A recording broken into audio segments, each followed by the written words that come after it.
The journey to Lyrian space would take 3 weeks through territories that range from merely dangerous to actively hostile. And Sahan spent the first day of that journey making his damaged ship functional enough to complete the trip without falling apart around them. The Lyrian child watched him work with fascination, perched on a safe ledge where she could observe without being in danger. And her glow grew steadily stronger as hours passed without violence or cruelty or the constant fear that had defined her existence since her capture. Sahan learned that her name was Mireille, a word that meant something like hope or future in her native language, and he found himself talking to her as he repaired conduits and patched hull breaches, filling the silence with words he had not spoken to anyone in years. "My daughter's name was Ga," he told her while welding a cracked support strut. "She was curious like you, always wanting to know how things worked and why they were the way they were." Mireille's glow pulsed with gentle light, and Sahan felt a warmth at the edge of his awareness that he slowly recognized as her empathic ability reaching out to him. Not intruding, but offering comfort in a way that required no words. "She got sick when she was 12, he continued. "A disease that attacked her nervous system and could not be cured, only slowed. And slowing it cost more money than I had." He paused in his work and looked at his hands, scarred from years of salvage and repair. "I gambled to get the money. It was the only thing I was good at, and for a while it worked. But then it stopped working, and I lost everything trying to win it back." Mireille climbed down from her ledge and crossed to where he knelt, her tiny form moving with careful grace. And she placed one hand against his finger in a gesture that felt like understanding. "She died thinking I had abandoned her," Sahan said quietly. "I was at a gambling table when she took her last breath because I could not bear to watch her go and feel how completely I had failed." The warmth from Mireille intensified, and suddenly Sahan was seeing images that were not his own. Memories filtered through an alien perspective, but carrying emotions that needed no translation. He saw a peaceful world bathed in soft bioluminescence, cities that grew like gardens, families connected by bonds of empathy and love.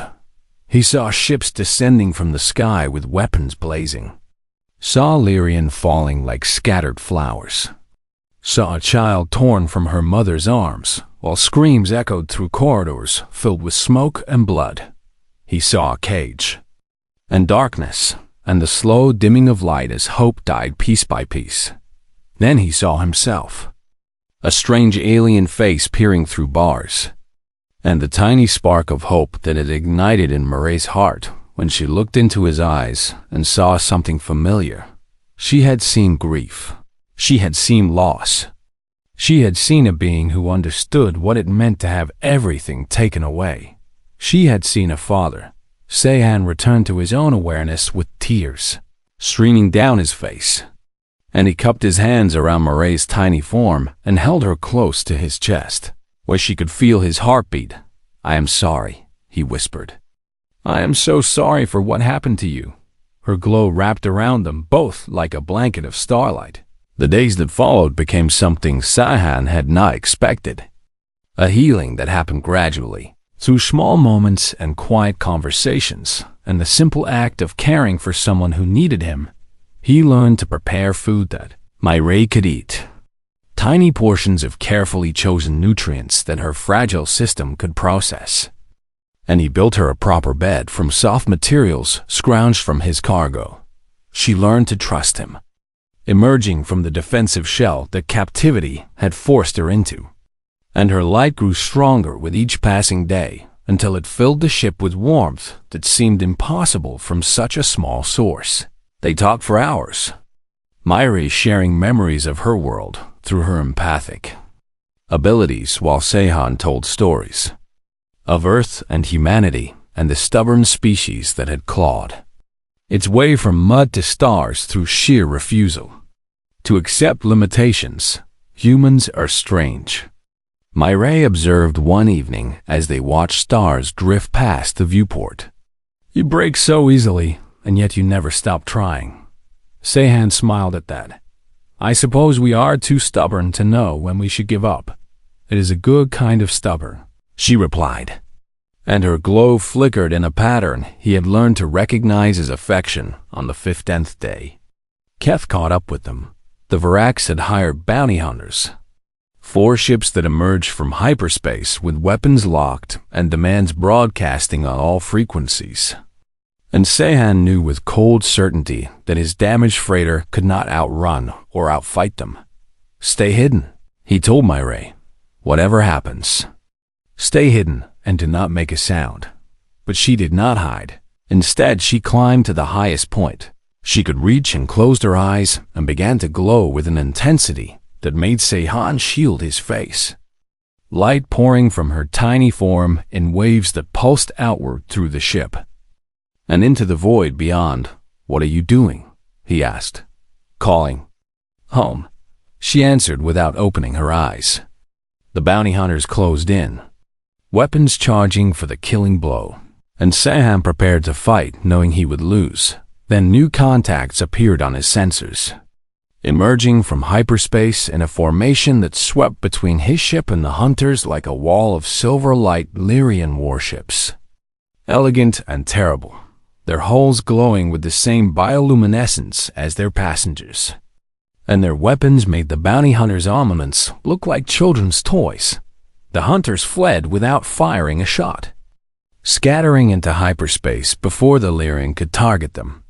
And Sehan sat in his cockpit and stared at the ships that had answered a child's call across impossible distances. They heard me, Myrae said, her glow dimming as exhaustion claimed her. They heard me and they came. The Lyrian escorted them to their homeworld, a planet of soft light and gentle beauty that made Sehan's eyes ache after so long in the harsh illumination of stations and ships. And they were greeted by crowds who had already heard the story of the human who gambled everything for a child. Not his own. Myrae's surviving relatives came to claim her. Aunts and cousins who had escaped the raid that destroyed her family. And Sehan prepared himself for the goodbye he knew was coming. She would be safe here, loved and protected. And she did not need a broken human freighter captain anymore. But when the moment came, Myrae clung to his hand and refused to let go. Promise you will come back, she said, her glow pulsing with desperate intensity. Promise you will visit me? I promise, Sehan replied, and meant it more than he had ever meant anything. The Lyrian offered him rewards beyond measure, treasures and technologies that would make him wealthy beyond imagination. But he refused everything except fuel and repairs for his ship. You have given me something worth more than treasure, he told the council that ruled this world of light. You have given me a reason to keep flying. They understood, perhaps better than any species could, because empathy was the foundation of their civilization. And they named him a friend of the Lyrian people and granted him sanctuary in their space for as long as stars burned in the sky. Sehan departed their world with a repaired ship and an empty hold, and a heart that no longer felt like a stone in his chest. And as he guided his freighter toward the frontier territories, he realized that the weight he had carried for 3 years had not disappeared, but had transformed into something he could finally bear behind him. On a world bathed in gentle light, a small girl glowed brighter than she ever had before, telling everyone who would listen about the human who found her in a cage and refused to look away. She spoke of his courage and his grief and his stubborn human refusal to accept that some things could not be changed. And her light carried her words to every corner of her world. The Lyrian remembered. The galaxy remembered. And somewhere in the endless dark between stars, a man who had lost everything once smiled at the memory of tiny fingers gripping his thumb and a voice like bells calling him father. He set course for the horizon. He had promises to keep. The cage opened with a soft click that seemed louder than any sound Sehan had ever heard. And the Lyrian child looked up at him with eyes that held fear and hope in equal measure. Her tiny body pressed against the back bars, as if uncertain whether this new development meant salvation or some fresh horror.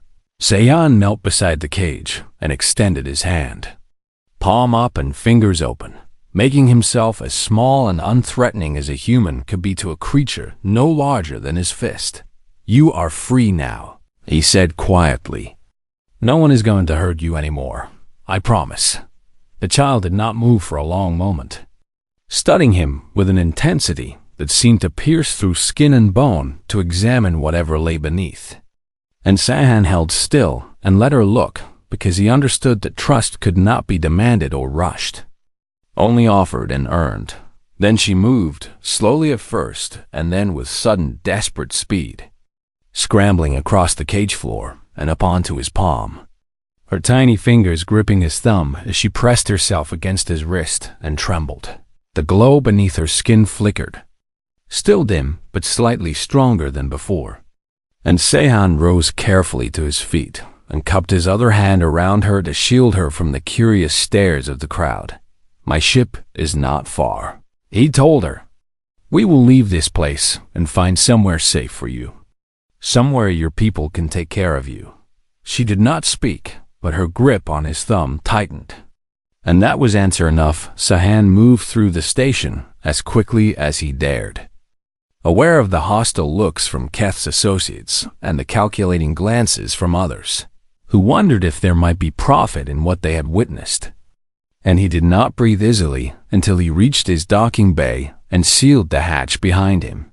The Lyrian child looked around the cargo hold with wide eyes, taking in the bare metal walls and the sparse furnishings and the general air of functional neglect that characterized a ship run by someone who had stopped caring about comfort long ago.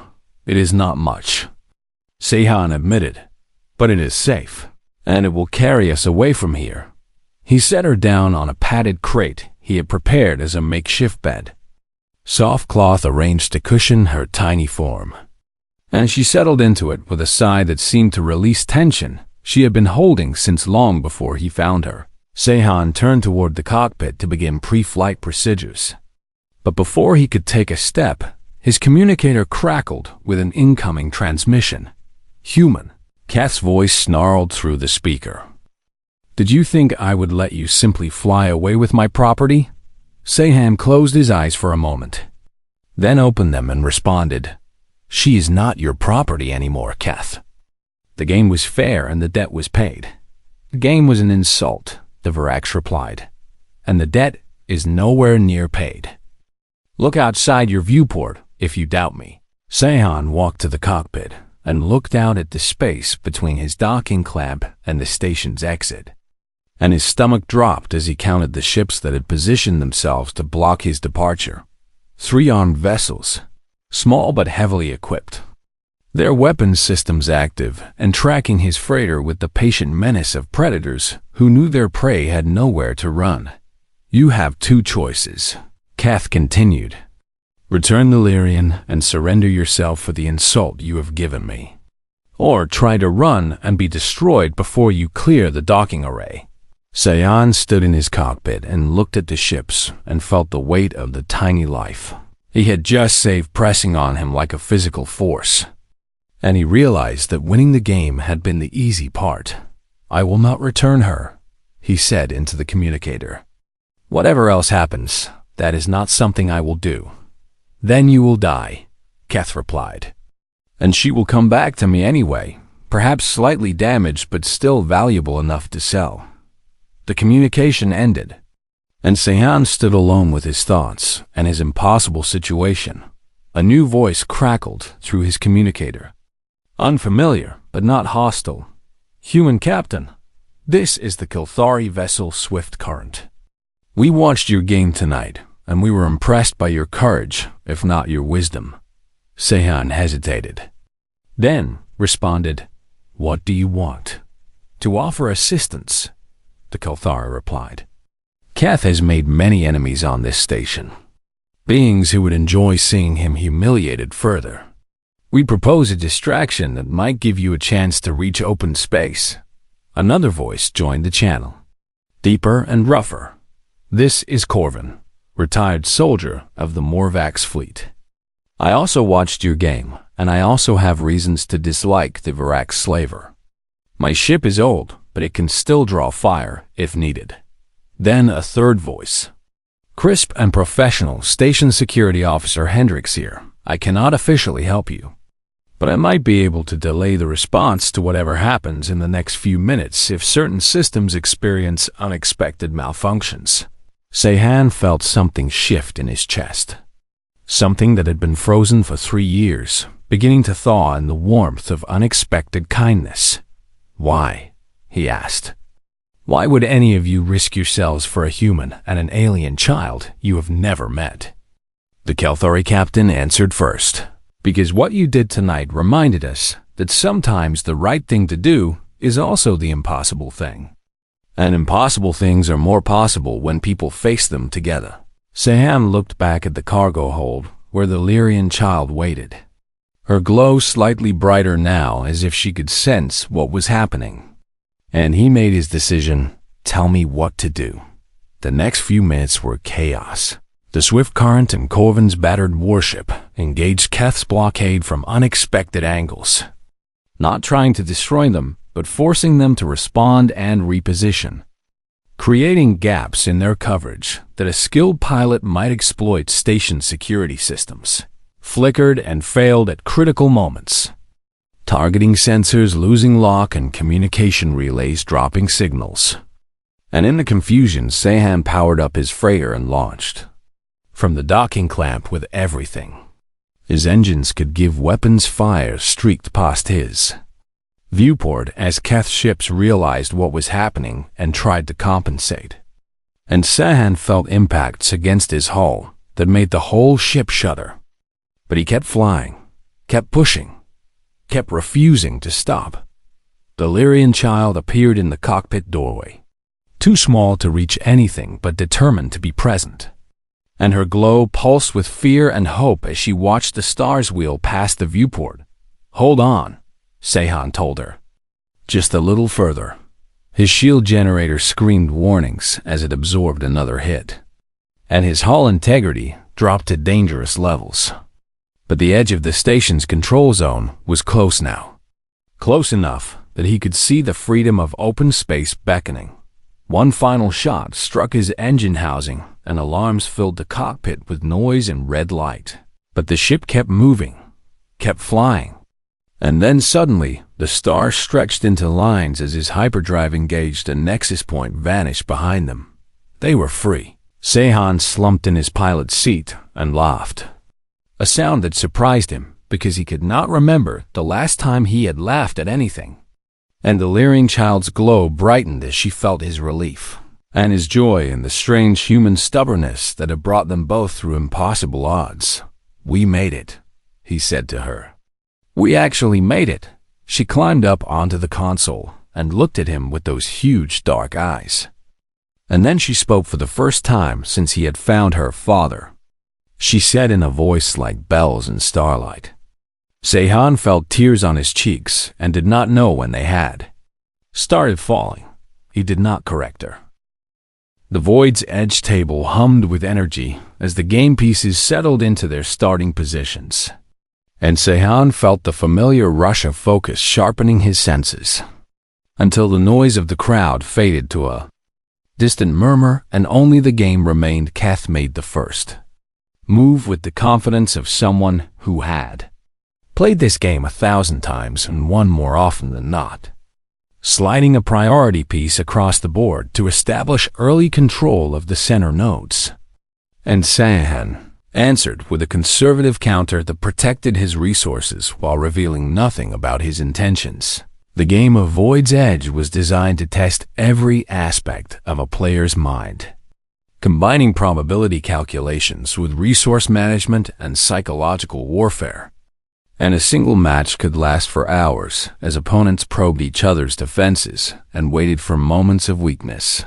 Sehan remembered why he had loved this game once. The pure clarity of it, the way everything else disappeared and left only the clean geometry of strategy and risk.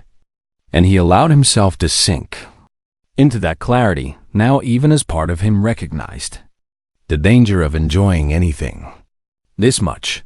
The first hour passed with both players building their positions and testing each other's responses, neither willing to commit to an aggressive line without understanding what they faced. And the crowd grew restless with the slow pace of the early game. Ben-Kath launched his first major attack, sacrificing 3 minor pieces to overwhelm one of Sihon's defensive clusters. And the human felt his heart rate increase as he calculated the costs and benefits of various responses. He chose to retreat rather than fight, surrendering the territory but preserving his forces for later. And a murmur of disappointment ran through the crowd as they assumed the human was already losing ground. Sahan ignored them and focused on the board, recognizing the pattern of Keth's play now. Seeing the aggressive style that relied on intimidation and overwhelming force to break opponents before they could establish themselves. It was a style that worked against nervous or inexperienced players, but it left weaknesses that a patient opponent could exploit. The second hour brought the middle game. Both sides now committed to strategies that would be difficult to abandon, and Sahan began to apply pressure to the weak points he identified in Keth's position. Small probing attacks that forced the Varax to divert resources from his main offensive. Keth snarled something in his native language and countered with a brutal push that cost Sahan 2 important pieces. And for a moment the human felt the cold grip of fear as he watched his position deteriorate. Then he saw a tiny movement in the crowd. A Varax merchant standing near the edge of the spectator area, making a subtle gesture with his claws every time Sahan committed to a major decision, and Keth responding with plays that seemed to anticipate exactly what Sahan was planning. The Varax was cheating. His partner in the crowd had a better angle on Sahan's hidden pieces and was signaling their positions, giving Keth information that should have been secret and turning the game from a fair contest into a rigged execution. Sahan felt anger rise in his chest like hot iron, but he forced it down and kept his face blank because showing that he knew would accomplish nothing, and accusing Keth without proof would void the game and lose him his only chance to free the Lyrian child. He needed to win despite the cheating. He needed to turn their own system against them.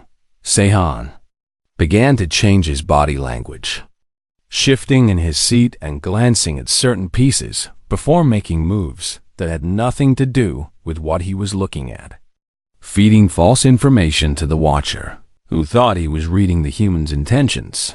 The effect was gradual but devastating. Keth started making mistakes, anticipating attacks that never came and leaving genuine threats undefended because his partner's signals no longer matched reality. And the Varax grew frustrated as his sure victory began to slip away. "You play well for a human," Keth growled as he tried to recover from a particularly costly error. "Better than I expected from such a pathetic species." Sahan did not respond. He simply made his next move and watched the Varax realize that the trap he thought he was setting had become a trap set for him. The third hour brought the endgame. Both players now committed to final positions with no room left for clever maneuvering, and the crowd pressed closer as they sensed the conclusion approaching. Sahan had fewer pieces remaining, his early losses still weighing on him, but his position was stronger. His forces concentrated at key nodes while Keth's were scattered from chasing phantom threats. The Varax made a desperate gamble, sacrificing half his remaining forces in an all-or-nothing attack that would either win the game immediately or leave him helpless. And Sahan watched the pieces move across the board with calm that surprised even himself. He had seen this moment before, not this exact configuration, but this feeling of everything balanced on a knife's edge. This terrible clarity that came when all the calculations were done and only the execution remained. His daughter had looked at him with that same desperate hope in her eyes when the doctor said there was one more treatment they could try, one more chance if only they could afford it. And he had gone to the tables and bet everything on a game he could not afford to lose. He had lost and his daughter had died, and he had spent 3 years hating himself for believing that luck could save someone who needed more than luck, but this was not luck. This was skill and patience and the stubborn human refusal to accept defeat. And Sahan made his final move with a hand that did not shake. The attack shattered against his defenses like waves against stone. And when the last piece settled, the outcome was clear even before the dealer announced it. Keth stared at the board with disbelief that slowly transformed into rage, his yellow eyes burning with hatred as he understood that a human had beaten him at his own game in front of everyone who mattered on this station. No, the Varax snarled, rising from his seat with claws extended. You cheated. There is no way a human could defeat me fairly. I demand the game be voided. The crowd murmured, some agreeing with Keth and others defending the human. And for a moment, everything hung in balance as station security pushed through to examine the situation. They found nothing wrong, no hidden devices, no outside communication, no evidence of cheating beyond one player's wounded pride. And the game was declared valid by the neutral arbiters who oversaw the gambling hall. Sahan stood from the table and looked at Keth with an expression that held no triumph, only exhaustion and relief. Delirian child, he said quietly. She belongs to me now. Keth's claws dug furrows in the table surface, but there was nothing he could do. Not here in front of witnesses and officials and the unforgiving code of the gambling hall that would destroy his reputation if he refused to honor his debts. Take her, the Vorax hissed. Take her and go, but know this, human, this is not finished between us. Sahan nodded once and turned away from the table and walked through the parting crowd toward the stall, where a tiny alien child waited in her cage, not knowing yet that her life had just been won by a man who had lost everything once and refused to lose again. Sahan returned to the market level as soon as the station lights brightened to simulate morning, and he walked through the waking crowds with purpose in his stride for the first time in 3 years, his mind turning over possibilities and discarding them one by one. As he approached the Varax stall, Keth sat behind his display of cages and containers, picking at something dark and wet with his clawed fingers. And he looked up as Sahan stopped in front of him with those yellow reptilian eyes that held no warmth and no mercy. The human returns, Keth observed with amusement dripping from every syllable. Have you come to stare at my merchandise again, or do you actually have business to discuss? I want to buy the Lyrian child, Sahan said flatly. Keth laughed, a sound like gravel being crushed, and he leaned back in his seat and spread his arms wide as if inviting the entire market to share in the joke. You want to buy her, he repeated. And what do you offer, human? Your rusty freighter and whatever scraps of salvage you pull from some dead ship. Name your price. The Varax leaned forward, his amusement fading into something cold and calculating, and he studied Sahan with new interest. 200,000 galactic credits, Keth said. Paid in full and in advance. No negotiations and no payment plans and no clever arrangements. Sahan kept his face still, even as the number hit him like a blow to the stomach. 200,000 credits being more money than he had earned in his entire career as a freighter captain. More than his ship was worth, more than everything he owned put together and multiplied by 10. I do not have that much, he admitted. Then we have nothing to discuss, Keth said, already turning back to his food. Go away, human, and stop wasting my time. Sahan did not go away. He spent the next several hours moving through the station, talking to merchants and spacers and anyone else who might know something useful about the Varax slaver.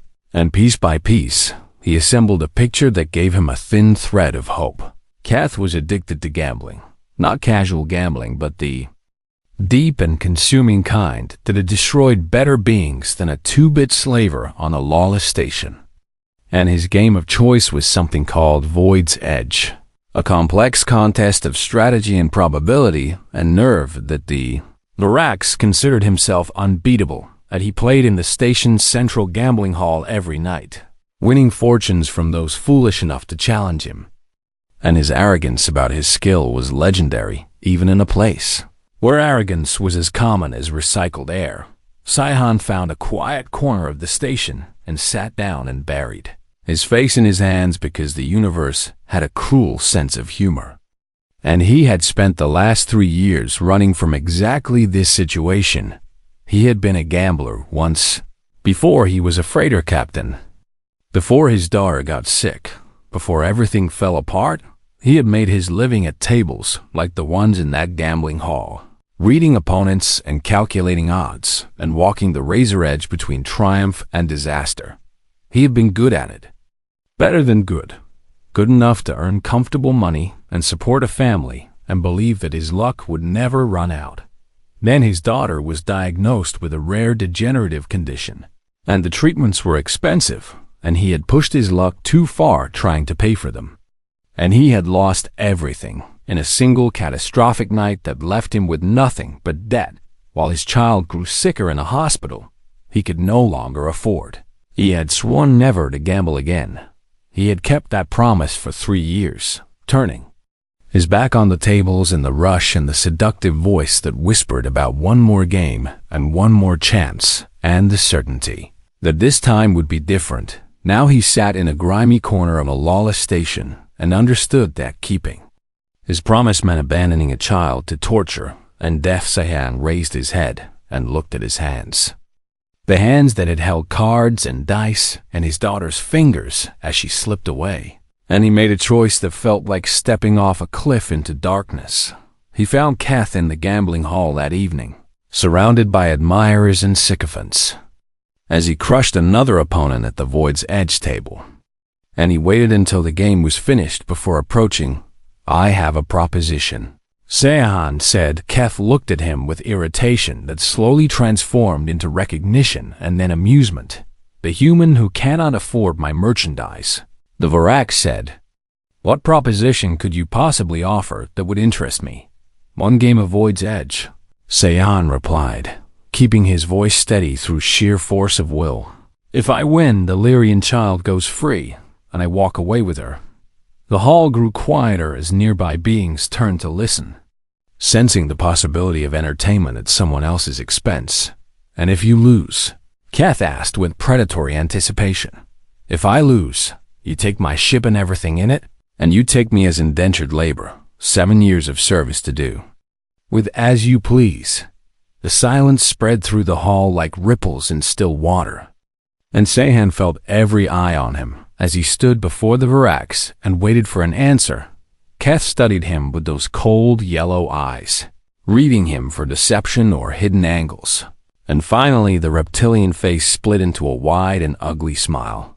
"You are either very brave or very stupid," the Varak said. "I suspect you are both, but I accept your challenge. Human, if only for the pleasure of taking everything from you in front of witnesses." Word spread through Nexus Point with the speed of scandal, and by the time the station lights dimmed for the night cycle, the gambling hall was packed with spectators who had come to watch the human destroy himself for the sake of a tiny alien child. Sci-Han used the time to prepare, reviewing the rules of Void's Edge and watching recordings of Keth's previous games, and remembering skills he had tried to bury along with his old life. When the hour arrived, he walked into the hall and took his seat across from the Varaks, and the crowd pressed close around them like witnesses at an execution before the game began. Sci-Han looked across the market to the stall where the Lyrian child sat in her cage. Too far away to see clearly, but close enough for him to feel her presence like a weight on his heart. He did not speak to her. He did not need to. She would see soon enough whether her hope had been misplaced, and he would know whether 3 years of running from his past had led him to something worth finding or just another loss to add to all the others. The dealer placed the game pieces on the table, and Keth cracked his clawed knuckles with a sound like breaking bones, and Sci-Han took one slow breath and became the man he used to be. The game began. The trading station called Nexus Point hung in the darkness between stars like a metal tumor where no law could reach it. And Captain Yoon Se-han guided his freighter toward the docking bay with the same tired efficiency he brought to everything these days. Which was to say, he did what needed doing and felt nothing about it one way or another. 3 years had passed since his daughter died in a hospital bed on Earth, while he sat helpless beside her, watching machines breathe for her until they stopped. And in those 3 years, he had become a man who kept his head down and his business simple, hauling salvage and cargo across the frontier territories, where questions were rarely asked and answers were worth even less the docking clamps locked onto his ship with a heavy clunk that vibrated through the hull. And Se-han stood from his pilot chair and stretched muscles that had grown stiff during the long journey from the derelict field where he had spent 2 weeks cutting apart a dead warship for its valuable components.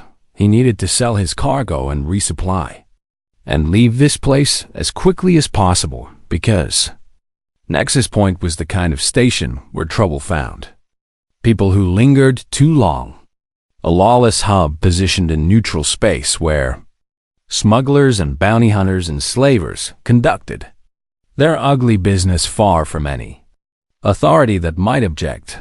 The market level of the station assaulted his senses the moment he stepped off the lift. A chaotic maze of stalls and vendors representing dozens of alien species. The air thick with unfamiliar smells and the constant noise of bargaining in 100 different languages. And Se-han pushed through the crowd with his shoulders hunched and his eyes fixed ahead. He found a buyer for his salvage at the third stall he visited. A Kalthari merchant with 4 arms and scales the color of rust who offered a fair price without too much haggling. And Se-han accepted the credits and turned to navigate back toward the supply district when something made him stop. A cage sat at the edge of a nearby stall, a small thing made of black metal bars. And inside that cage huddled a creature so small and so miserable that Se-han felt his breath catch in his throat despite all his efforts to feel nothing anymore. She was no larger than his hand from wrist to fingertip. A tiny humanoid child with skin that should have glowed with soft bioluminescence, but instead flickered weakly like a candle about to die. And her huge dark eyes looked up at him through the bars with an expression he recognized from mirrors and nightmares and the face of his daughter in her final days. A Lyrian child.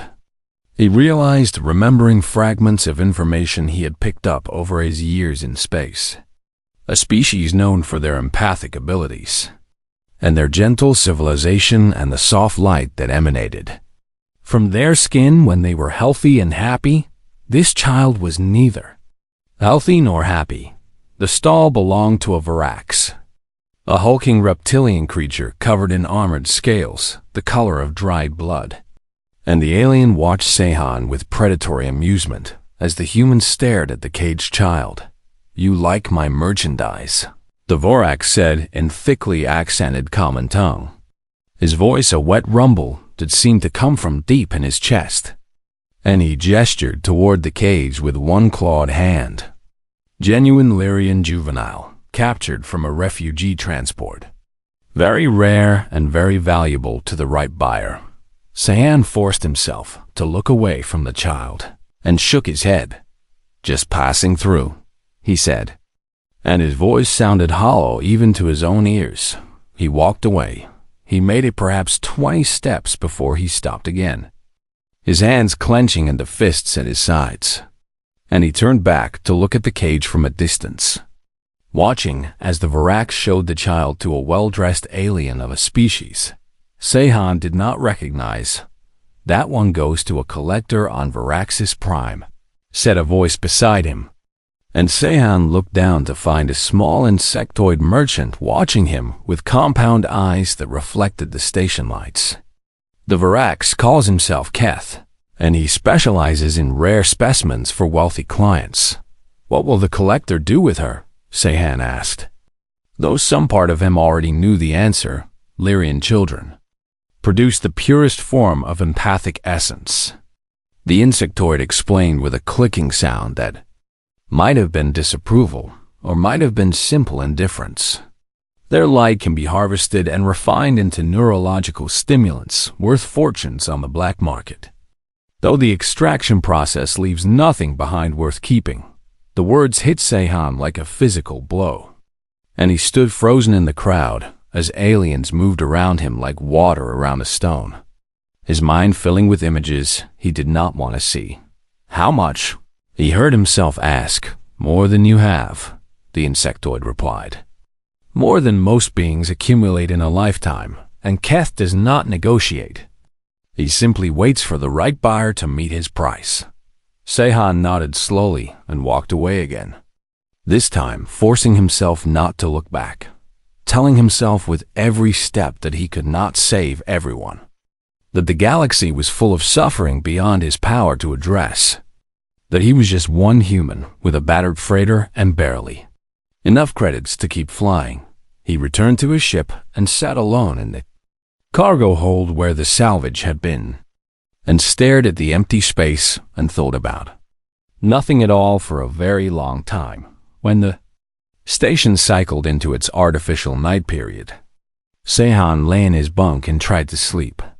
But every time he closed his eyes, he saw the Lyrian child looking up at him through the bars of her cage, a glow so dim it was almost invisible, her eyes holding the same desperate hope he had seen in his daughter's eyes during those final weeks when she still believed her father could fix anything. He had not been able to fix anything. Then he had sat beside her bed and held her hand and watched her slip away piece by piece while doctors spoke in gentle voices about comfort and acceptance and the limitations of medicine.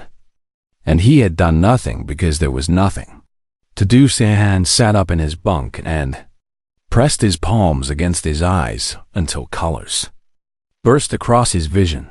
The child in the cage was not his daughter. His daughter was dead and buried on Earth, and nothing he did now would change that or bring her back or ease the weight of guilt and grief that he carried with him across every light year of empty space. But the child in the cage was alive. She was alive and terrified and waiting to die at the hands of someone who saw her as nothing more than raw material to be processed and sold.